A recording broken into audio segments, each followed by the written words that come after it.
Saya itu tidak sombong, saya itu mulai nikah sampai sekarang itu hampir nggak pernah tukaran sama istri. Sama istri saya itu sering bilang gini, Gus sekali-kali kalau saya ngamuk itu diwales, dilawan.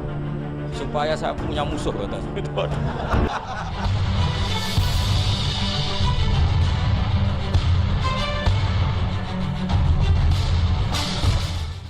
Assalamualaikum warahmatullahi wabarakatuh. Kiai Haji Ahmad Bahauddin Nur Salim atau yang akrab dipanggil Gus Baha adalah seorang ulama yang berasal dari Kragan, Rembang, Jawa Tengah. Seorang manusia Quran ahli tafsir, terhimpun dalam Dewan Tafsir Nasional, dan satu-satunya Dewan Tafsir Nasional yang tak mengenyam pendidikan formal. Santri kesayangan Kiai Haji Maimun Zubair ini terkenal dengan kedalaman ilmunya. Beliau mampu menjelaskan detail-detail Al-Quran dengan korelasinya yang sesuai zaman kepada masyarakat awam. Akan menjadi sangat panjang jika kita mau membahas Gus Baha, mulai dari kedalaman ilmunya hingga kesederhanaan beliau.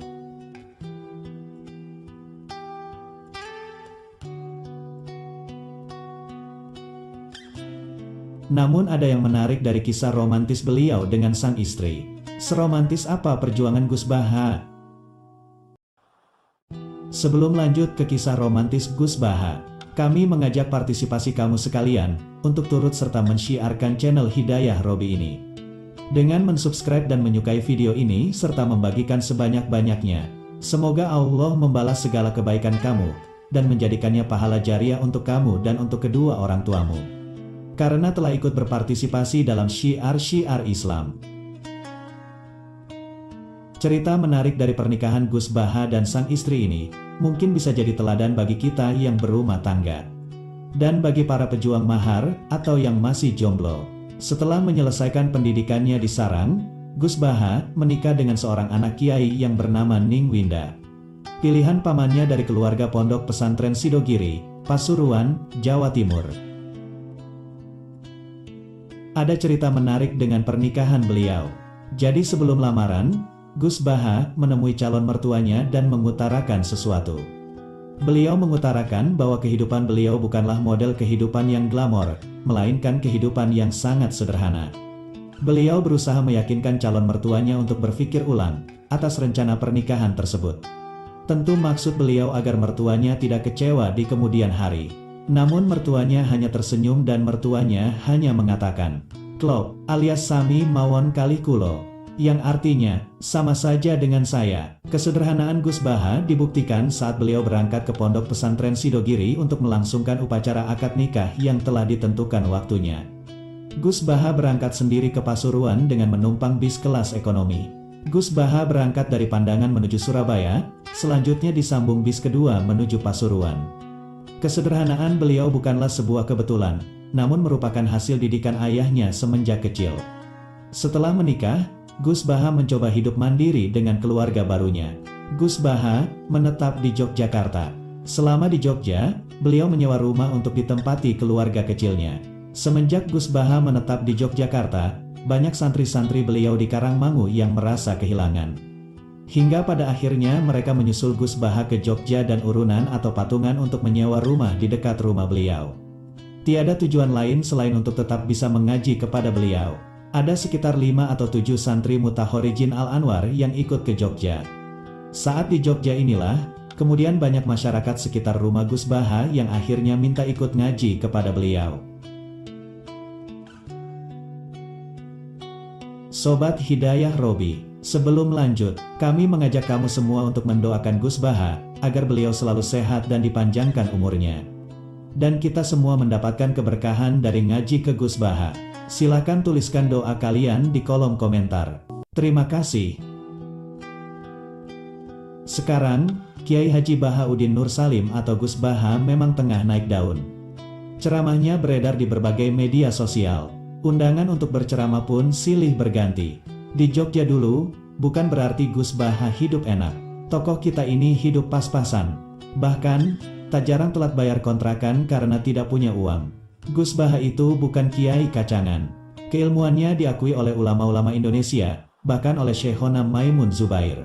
Gus Baha adalah ketua tim Lajnah Musaf Universitas Islam Indonesia Yogyakarta, yang anggotanya terdiri dari profesor dan doktor, padahal Gus Baha tidak memiliki gelar satupun. Dan bersamaan dengan itu, Gus Baha hidup sangat sederhana. Ngebis ke sana kemari, bahkan saat ke Madura beberapa waktu lalu, Gus Baha tidak berkenan untuk dijemput dengan mobil. Mau ngojek saja, tuturnya. Ada informasi yang mengejutkan. Ternyata, di daerah di Jawa Timur dan Jawa Tengah, banyak juga keluarga-keluarga Sidogiri yang hijrah ke sana. Mereka tinggal di tempat-tempat terpencil dan pedalaman, berdakwah dan hidup sangat sederhana.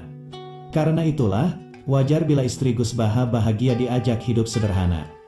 Gus Baha tidak pernah marah kepada istri.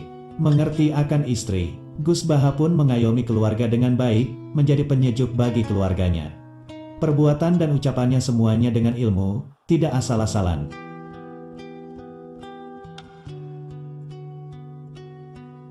Hidup itu bagaikan daun yang hanyut di sungai. Daun itu adalah kita, dan sungai adalah takdir. Jangan banyak harap, karena harap kita tidak akan merubah takdir. Kiai Haji Ahmad Bahauddin Nur Salim yang akrab disapa Gus Baha selalu memiliki cerita menarik dalam setiap kajiannya. Kali ini ia membahas tentang rumah tangga, siapa lagi kalau bukan istrinya sendiri. Dikutip dari laman Muslim Moderat, pernah pada suatu hari Gus Baha ditanya istrinya, karena ia tidak pernah menegur atau memarahi istrinya. "Gus, kenapa sih, jenengan kok tidak pernah memarahiku?" kata istri Gus Baha. Namun jawaban Gus Baha sungguh di luar dugaan, yaitu, ia tak pernah menegur karena bersyukur istrinya telah bertakwa kepada Allah. "Bagaimana aku harus memarahimu, sedangkan kamu masih menyempatkan diri bersujud kepada Allah? Melihat kamu sujud kepada Allah saja aku sudah bersyukur dan merasa tidak pantas untuk memarahimu," jawab Gus Baha kepada istrinya. Gus Baha juga mengatakan, sejak kali pertama menikah belum pernah bertengkar dengan istrinya. Sampai istrinya pernah berkata, "Gus, saya itu kalau marah, mbok yo dilawan gitu." Kemudian, Gus Baha menjawabnya, "Allah itu maha baik kepada saya. Kalau kamu marah, saya tidak dapat pahala. Maka, jika kamu marah, itulah cara Allah memberikan pahala kepada saya dengan cara cuma-cuma," jawab Gus Baha. Saya itu tidak sombong, saya itu mulai nikah sampai sekarang itu hampir gak pernah tukaran sama istri. Sama istri saya itu sering bilang gini, "Gus, kali-kali kalau saya ngamuk itu diwales, dilawan, supaya saya punya musuh," katanya. Betul ya? Ya saya bilang gini, Allah itu maha baik sama saya. Ketika harmonis, ganjaran saya ya lewat harmonis itu, sehingga saya ngasih uang, menyenangkan Anda. Ketika Anda marah, ganjaran saya lewat sabar. Ya sudah, itu semuanya baik. Kalau kamu marah, saya tidak dapat pahala. Makanya kalau kamu marah tak dengerin. Ini cara Allah membuat pahala tanpa bayar, kata saya.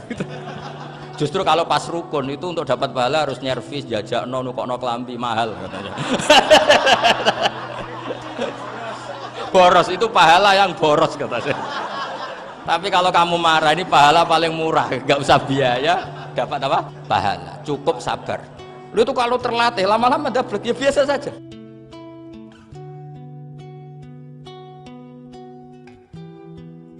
Teladan yang bisa ditiru dari Gus Baha adalah tentang kesederhanaannya. Kesederhanaan yang dipraktikkan Gus Baha bukan berarti keluarga Gus Baha adalah keluarga yang miskin, karena kalau dilihat dari silsilah lingkungan keluarganya, tiada satupun keluarganya yang miskin. Bahkan kakek Gus Baha dari jalur ibu merupakan juragan tanah di desanya. Saat dikonfirmasi perihal kesederhanaan beliau menyatakan bahwa hal tersebut merupakan karakter keluarga Quran yang dipegang erat oleh leluhurnya.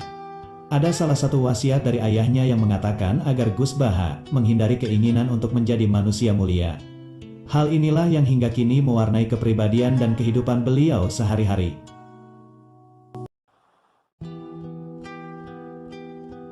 Gus Baha kecil dididik belajar dan menghafalkan Al-Quran secara langsung oleh ayahnya dengan menggunakan metode tajwid dan makhorijul huruf secara disiplin.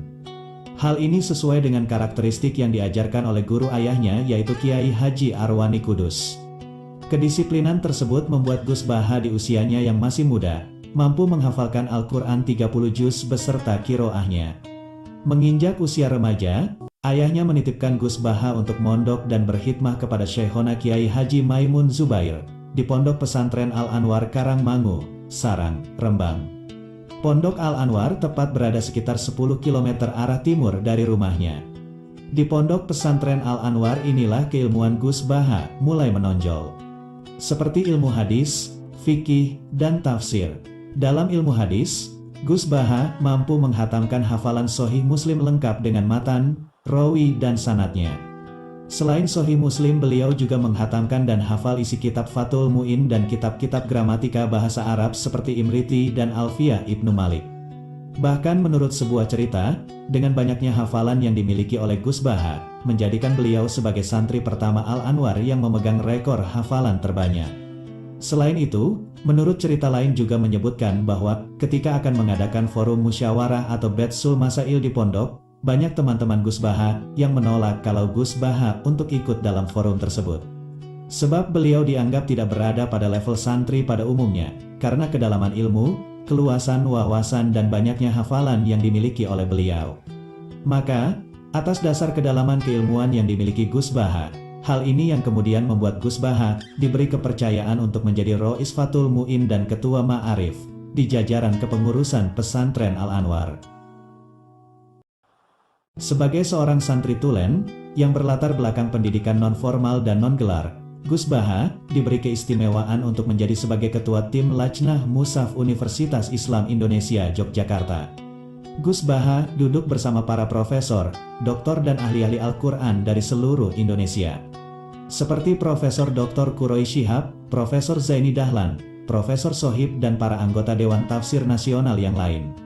Pada suatu kesempatan pernah diungkapkan oleh Profesor Quroi Shihab, bahwa kedudukan Gus Baha di Dewan Tafsir Nasional selain sebagai mufasir, juga sebagai mufasir faqih, karena penguasaan beliau pada ayat-ayat ahkam yang terkandung dalam Al-Quran.